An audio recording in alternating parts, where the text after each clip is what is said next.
Today we're going to talk about how to clean your teak table. I have here a teak table from Harmonia Living that we have had for about a decade sitting here. A lot of hard usage over the years, and we really have neglected it for almost the entire 10 years. Today we'll be using a kit by Golden Care in the honey brown color.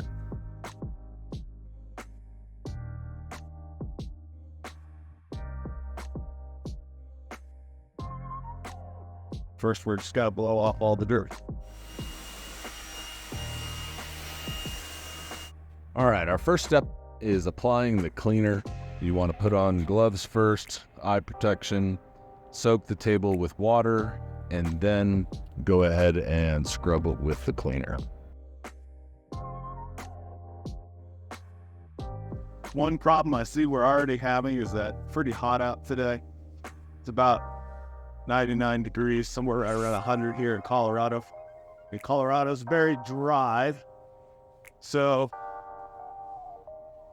drying faster than 3 minutes. This table might be dry.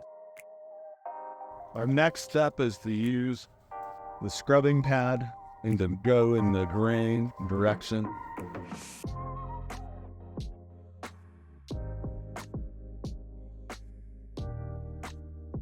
I'm going to have to probably sand this down. Then, again, hasn't been touched for about 10 years. And then it's cleaned it off until all the foam and suds are gone.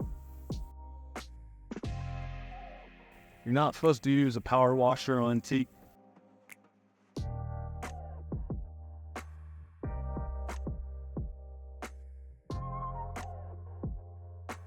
I'm just going to continue a little bit longer, cleaning it off. We need to let it dry completely, and that may be a day or two, depending on your climate.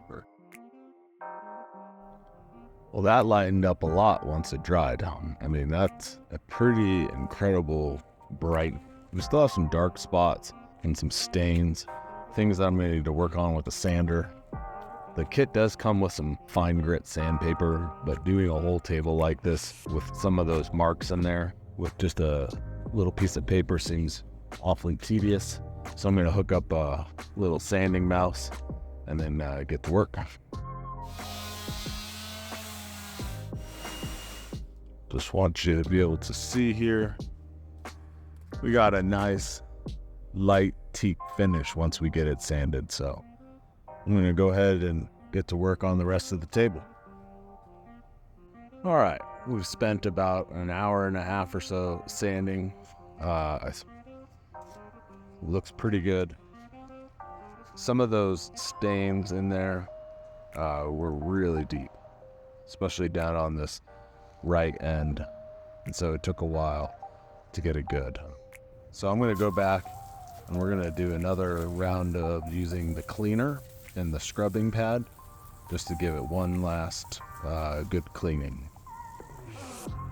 All right, we got it nice and wet. It's now we'll apply our cleaning solution.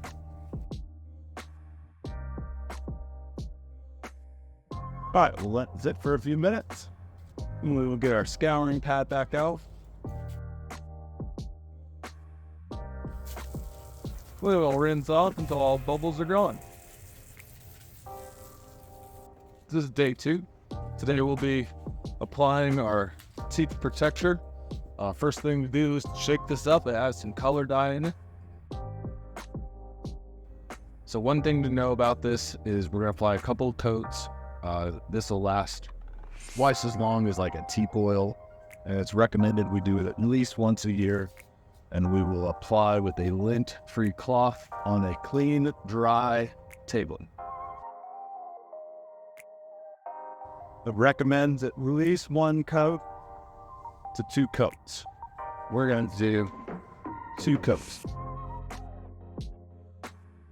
We want to apply a very generous amount. If you spill any, like I have a few drops here, you need to clean those up pretty quick or it's going to make marks.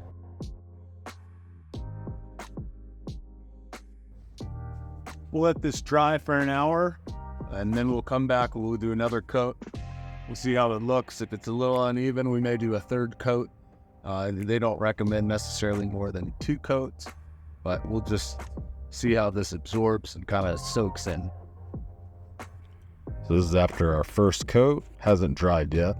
Just here's some close-up.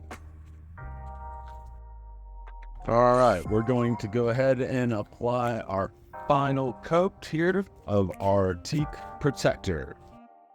We're using a lint-free cloth. And don't forget that when we put this stuff on, that you shake it for at least a minute to mix in the dyes. Originally I said 3 coats, but after going back and reading their instructions, there's 2 coats as the recommended max.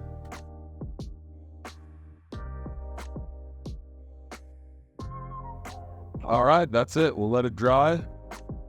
There we have it, our final product.